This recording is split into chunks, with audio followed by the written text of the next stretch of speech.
Sur la place de Paris, les traders ne connaissent pas la crise. Voilà une super nouvelle. Je l'ai découverte dans les Échos de mon ami Bernard Arnault. Je cite « Le nombre de banquiers millionnaires a battu un nouveau record chez BNP Paribas, Société Générale, Crédit Agricole et Natixis. Ils sont 2,5 fois plus nombreux qu'il y a 10 ans. Mais à ces bureaucrates de la finance, quel sacrifice réclamez-vous? Aucun, jamais. Dans les Échos toujours, les groupes du CAC 40 n'ont jamais été aussi généreux avec leurs actionnaires. Un nouveau record. Et cocorico, nous sommes médailles d'or, les champions des dividendes en Europe. Mais à ces rentiers de la bourse, quels efforts demandez-vous? Aucun, jamais. Au contraire, ceux-là, vous les chouchoutez, vous les dorlotez, vous les câlinez, vous leur faites des gros cadeaux fiscaux à coups de milliards d'euros. Non, les sacrifices, les efforts, c'est aux auxiliaires de vie et aux cheminots, aux caristes et aux métallos, aux soignants et aux couvreurs, aux enseignants et aux travailleurs que vous les réclamez. Ce sont les salaires gelés sous l'inflation durant 3 années. Ce sont les critères de pénibilité retirés, vibrations, port de charge, posture pénible, produits chimiques respirés. Ce sont bien sûr les 2 années de retraite volées. Vous appelez ça des réformes courageuses. Mais quel est ce courage? C'est le courage non pas de dompter les marchés financiers, non pas d'affronter les firmes du numérique, non pas de combattre ces nouveaux seigneurs, mais au contraire de se courber devant eux.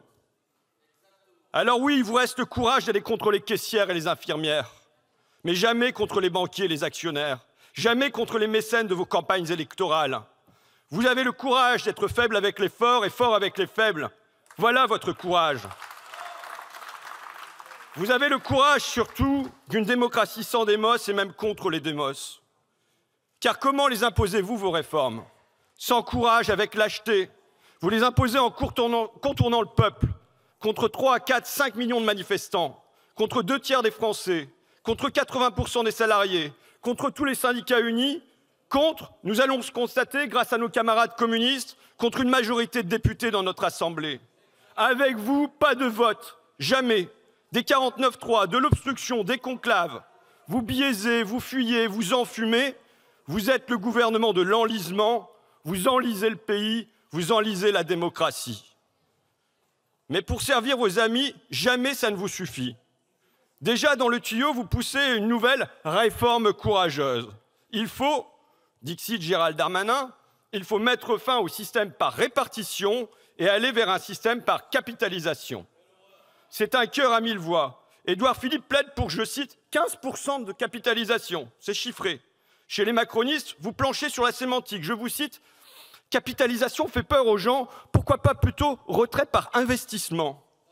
Et Paul Midi, député ancien de chez McKinsey, a cette idée, l'élection présidentielle doit permettre de diriger une partie de notre système vers la capitalisation. Le déjà candidat Bruno Retailleau s'engage pour une retraite par capitalisation. Éric Ciotti, allié de Jordan Bardella, fait cette originale proposition, osons la capitalisation. Voilà votre projet commun à toutes les droites. La solution, c'est la capitalisation. Mais la solution pour qui? Pour les maîtres de l'argent? Pour vos maîtres, oui. Imaginez pour eux cette folie, cette aberration. Près de 400 milliards qui leur échappent. 400 milliards juste pour les gens, pour leurs vieux jours. 400 milliards sans trading haute fréquence. 400 milliards sans boursicotage, sans yo-yo des marchés. Non, juste une caisse, une simple caisse qui reçoit les cotisations et verse des pensions. Une caisse bâtie au fil des siècles par les nôtres. Oui, par les ouvriers, par les syndicats, par la gauche, depuis Jaurès et même avant. Un siècle de petites caisses d'abord, des caisses d'entraide dans les usines, puis des mutuelles, des fédérations de travailleurs. Et enfin, à la Libération, une caisse d'entraide géante, la Caisse nationale de la sécurité sociale, une caisse à 400 milliards. C'est notre formidable trésor. C'est une invention qui a révolutionné des millions d'existences, qui a sorti de la misère des générations entières. Alors, bien sûr, vous rêvez de la casser, cette caisse. C'est un casse en bande organisée que vous préparez, 400 milliards pour le remettre comme le reste aux banquiers actionnaires, pour le remettre aux actionnaires, pour le remettre aux millionnaires, pour le remettre aux 500 fortunes. Nous ne vous laisserons pas faire. Pas seulement nous ici, qui ne sommes rien aussi peu, mais nous dehors, le peuple français, le peuple attaché à l'égalité, à la fraternité, à la solidarité, le peuple qui, oui, lors de la prochaine élection, devra trancher les privilèges de quelques-uns ou notre bonheur commun.